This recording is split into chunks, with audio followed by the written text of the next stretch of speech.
Good morning everyone and आप अपने education channel education में आपका स्वागत है। तो स्टूडेंट्स, आज हम लोग चलने वाले हैं वॉइस, है ना। बहुत सारे लोगों का ऐसा कमेंट आ रहा था कि सर वॉइस शुरू कीजिए, ठीक है। तो वॉइस स्टार्ट मैं कर रहा हूँ आज, और बहुत बेहतरीन ढंग से हम ये सेशन करने वाले हैं ना। अच्छे से वॉइस को समझने वाले हैं। आप वीडियो को अंत तक देखिए और वॉइस को बहुत अच्छे से समझ लीजिए, ठीक है। देखिए, बहुत सारी चीजें हैं, छोटी छोटी बातें जिस पे हम गौर नहीं करते, तो उन सारी छोटी छोटी बातों को आज हम लेकर के चलेंगे, है ना।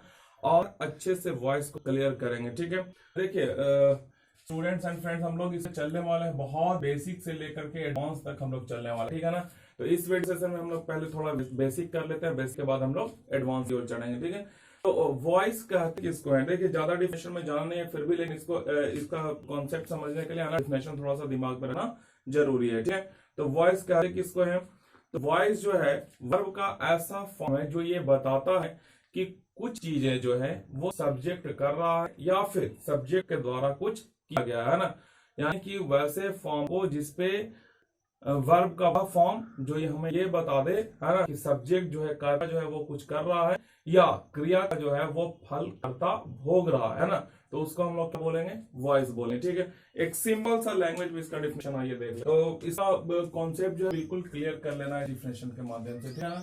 यानी क्या कहेंगे किसको, कि voice is a form of verb which indicates that subject is doing something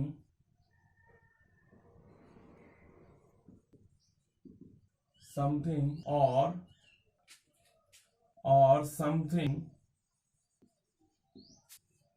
is done by subject, ठीक है। ये था हमारा डिफिनेशन वॉइस, ठीक है।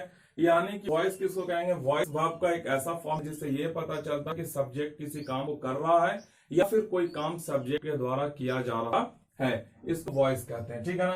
क्लियर है। अभी इसको एग्जांपल से अगर हम लोग समझे तो बहुत अच्छे से समझ में आए, लेकिन उसके पहले हम लोग थोड़ा सा चल लेते हैं किसमें, वॉइस का टाइप में हम लोग चल लेते हैं। वॉइस के कितने टाइप्स होते हैं, 2 टाइप्स का वॉइस होता है, ठीक है ना।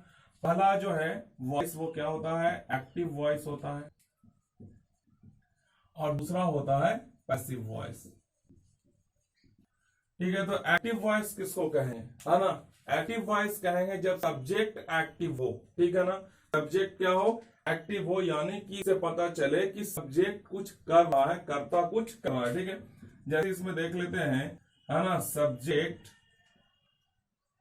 इज डूइंग समथिंग, ठीक है। इसमें सब्जेक्ट कोई काम कर रहा है, सब्जेक्ट के द्वारा कुछ किया जा रहा है, वो एक्टिव वॉइस है। यानी कि ऐसे वर्ब को फॉर्म को एक्टिव वॉइस में कहेंगे जिससे कि ये पता चलेगा कि सब्जेक्ट उस काम को कर रहा है, ठीक है ना।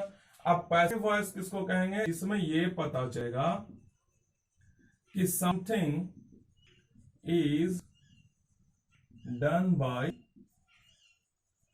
सब्जेक्ट। इसमें यह पता चलेगा कि सब्जेक्ट के द्वारा कुछ किया जा रहा है, ठीक है। अभी एक चीज बहुत क्लियर रखना है कि वॉइस बनाते समय ये ध्यान देना है कि वर्ब कैसा है, ठीक है ना। वर्ब पे हम लोग को ध्यान देना कि वर्ब कैसा है। देखिए, वर्ब 2 तरह के होते हैं, ट्रांजिटिव वर्ब और इनट्रांजिटिव वर्ब, ठीक है ना। तो आपको ये देखना पड़ेगा कि वर्ब कैसा है, ट्रांजिटिव है कि इनट्रांजिटिव, ठीक है। अब जनरली जो बात होती है एक्टिव से पैसिव करने की, अगर वर्ब जो है ट्रांजिटिव हो, है ना, तब उसका पैसिव वॉइस बनाया जा सकता है।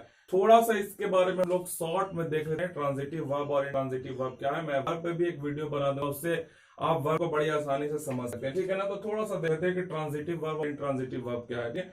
मैं पहले 2 एग्जाम्पल्स यहाँ पे देता हूँ, ठीक है ना।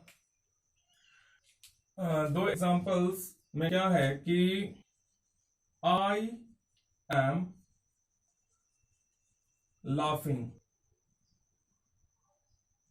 I am laughing, ठीक है। और दूसरा एग्जाम्पल है she is going to market, ठीक है ना। ये 2 एग्जाम्पल से हमको ट्रांजिटिव और इनट्रांजिटिव वर्ब क्लियर होगा, ठीक है। देखिए, सबसे बड़ी चीज है कि हाँ, समझ लेते हैं कि ट्रांजिटिव और इंट्रांजिटिव वर्ब क्या है। इसमें आपको मिल रहा है आई एम लाफिंग, मैं हंस रहा हूं, तो इसका मीनिंग पूरा क्लियर पता चल जा रहा है ना, कि मैं हंस रहा हूं। ऐसा थोड़ी है कि मैं हम लोग कहें कि मैं बाजार हंस रहा हूं या मैं रोटी हंस रहा हूं, ऐसा नहीं कर सकते हैं। तो ये लाफिंग है वो क्या हो गया, ट्रांजिटिव वर्ब नहीं है, ये इंट्रांजिटिव वर्ब हो गया, ठीक है ना। कौन सा वर्ब है, लाफिंग, इंट्रांजिटिव वर्ब हो गया। इंट्रांजिटिव वर्ब कहने का मतलब है कि ऐसा वर्ब जिसको अपना मीनिंग क्लियर करने के लिए किसी भी ऑब्जेक्ट की जरूरत ना हो, वो इंट्रांजिटिव है, ठीक है। अब लेकिन जिसको अपना मीनिंग क्लियर करने के लिए किसी भी ऑब्जेक्ट की आवश्यकता होती है, वो है ट्रांजिटिव वर्ब। जैसे गोइंग, सी इज गोइंग, अगर इसको हम इतना छिपा दें और बोले सी इज गोइंग ओनली, इतना ही हम लोग अगर देख रहे हैं सी इज गोइंग, तो where C is going is not clear, है ना, वो कहां जा रही है ये क्लियर नहीं है, ठीक है। और ये गो जो है ना, गोइंग जो वर्ब है यहाँ पे, ये अपना मीनिंग क्लियर करने के लिए मार्केट पे डिपेंड कर रहा है, ठीक है। अगर मार्केट से यहाँ हटा करके स्कूल लिख दें, है ना, तो अगर स्कूल लिख देते हैं तो ये अभी सेंटेंस का मीनिंग चेंज होता है, पहले मार्केट जा रही थी अब स्कूल जा रही है ना। तो ये अपने मीनिंग के लिए इस पे डिपेंड कर रहा है, किसी ऑब्जेक्ट पे डिपेंड कर रहा है ना। तो वैसा वर्ब जो अपने मीनिंग को क्लियर करने के लिए किसी ऑब्जेक्ट पे डिपेंड करे, वो है हमारा ट्रांजिटिव, है ना। और जो अपना मीनिंग क्लियर करने के लिए किसी भी ऑब्जेक्ट की उसकी जरूरत नहीं हो, वो है इंट्रांजिटिव। और गोइंग, प्लेइंग, है ना, वॉकिंग, ये सारा चीज हो गया क्या, ट्रांजिटिव वर्ब, ठीक है। चलिए, तो ट्रांजिटिव और इंट्रांजिटिव वर्ब अगर क्लियर है तो मैं आगे बढ़ जा रहा हूं, ठीक है ना। स्ट्रक्चर हम लोग देख लेते हैं कि बेसिक स्ट्रक्चर होता क्या है, ठीक है। देखिए टेंस है, उसके बाद डिफरेंट टाइप ऑफ सेंटेंसेस है, उस पर भी हम लोग चलेंगे, लेकिन सबसे पहले जो बेसिक स्ट्रक्चर है, इसके द्वारा हम रूल्स बनाते हैं या चेंजिंग करते हैं एक्टिव टू पैसिव, उसको पहले हम लोगों को समझना जरूरी है, ठीक है ना।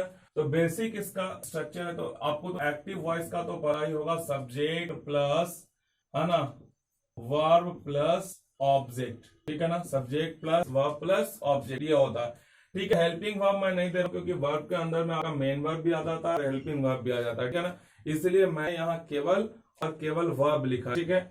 अब इसका पैसिव वॉइस देखें तो पैसिव वॉइस इसका क्या बन जाता है, ठीक है।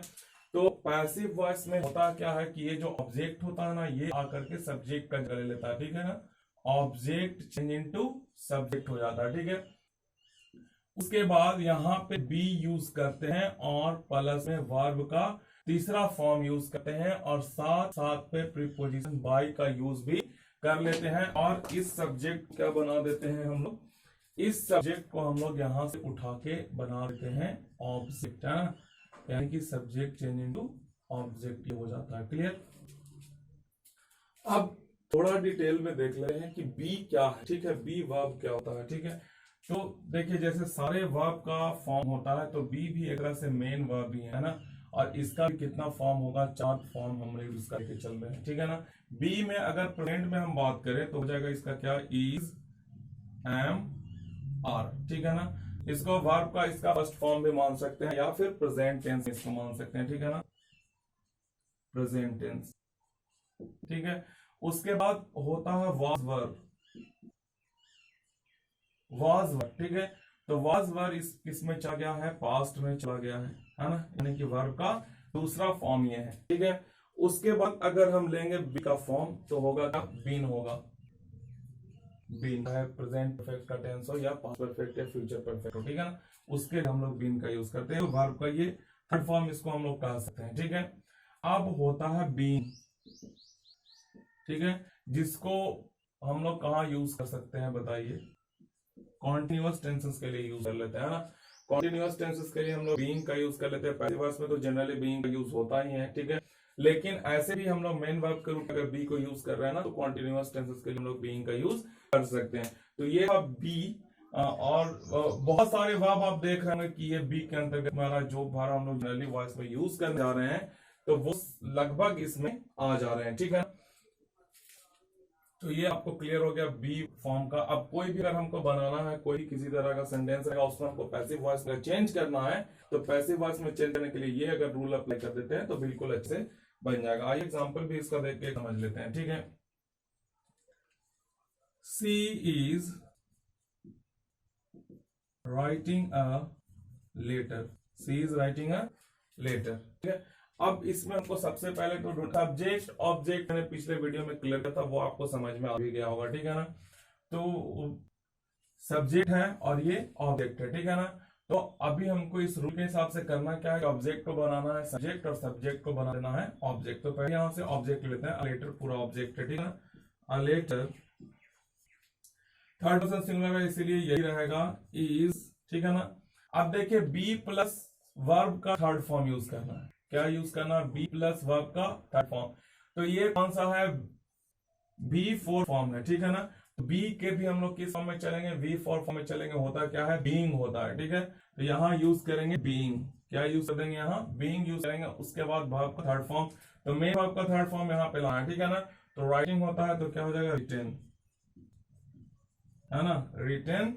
और बाय का यूज तो करना ही है आपको, और उसके बाद सब्जेक्ट क्या बना देना है, ऑब्जेक्ट, तो हो जाएगा हर। ठीक है ना, क्योंकि सब्जेक्टिव केस मैंने पढ़ाया था आपको, केस में बहुत क्लियर हो गया होगा। ये सब्जेक्टिव केस में है और यहाँ जब इसको लाएंगे तो कौन से केस में हो जाएगा, ऑब्जेक्टिव केस में हो जाएगा। ठीक है, तो ये हमारा पैसिव वॉइस चेंज हुआ। ठीक है, अब आगे बढ़ते हैं। ठीक है, ये चीजें देख लेते हैं कि कौन से टेंस का पैसिव वॉइस होता है और कौन से टेंस का पैसिव वॉइस नहीं होता है। इसको क्लियर कर लेते हैं सबसे पहले।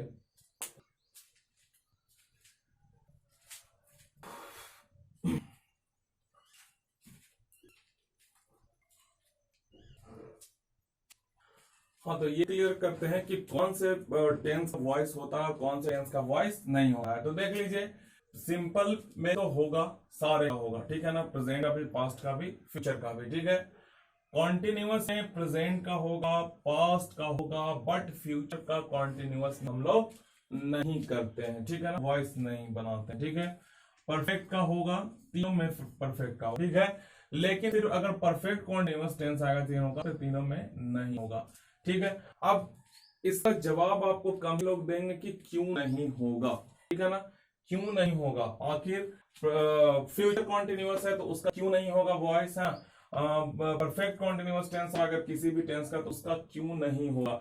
देखिए, तो दो वर्ब हम लोग एक साथ यूज, मतलब एक एडजेसेंट रूप में नहीं कर सकते है ना, अगल बगल एक जैसा वर्ब का यूज हम लोग सेम वर्ब को नहीं कर सकते। ठीक है, तो ये 3-4 केस में हो रहा वही है, क्योंकि जो बी है वो अपने दूसरे फॉर्म में आ जाता है। ठीक है, तो अगर हम ऐसा यूज कर सकते हैं क्या किसी भी सेंटेंस में कि ही गो गोन मार्केट, ऐसा एक साथ यूज नहीं कर सकते। ठीक है, तो बी का फॉर्म जो है वो बार बार आ जा रहा है एक फॉर्म से दूसरे फॉर्म में। जैसे अगर मैं कोशिश भी कर ले, चलो मैं फ्यूचर कॉन्टिन्यूअस की बात कर ले रहा हूं। ठीक है ना, और फ्यूचर कॉन्टिन्यूअस में अगर मैं एक एग्जांपल लो, फ्यूचर कॉन्टिन्यूअस का वॉइस का अगर स्ट्रक्चर आपको पता होगा तो आपको पता क्या होगा, she will be playing, she will be playing cricket, है ना, she will be playing cricket. अगर इसका पैसिव वॉइस बनाना चाहे तो क्या बनेगा, पैसिव वॉइस बनाइए, क्रिकेट